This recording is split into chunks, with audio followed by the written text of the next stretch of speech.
Champions ট্রফির আগে ভারতের অনেকগুলি পজিটিভ সাইন দেখতে পাচ্ছি, বিশেষ করে ব্যাটিং অর্ডারের মধ্যে।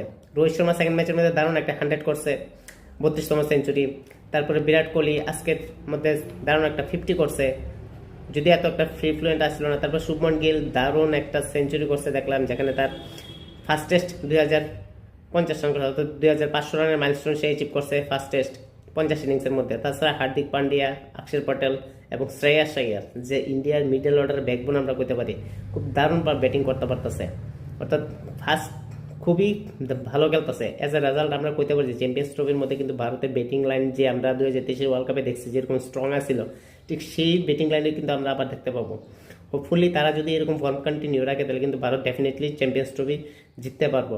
এবার আছে বোলিং লাইনের, কিন্তু বোলিং লাইনে যদি দেখি জাসপ্রীত বুমরা সেখানে থাকতো না। আর জাসপ্রীত বুমরার অভাবে মোহাম্মদ শামি, আরজিব, হর্ষিত রানা কতটুকু সাকসেসফুল ওইটাই দেখার বিষয়। হোপফুলি তারা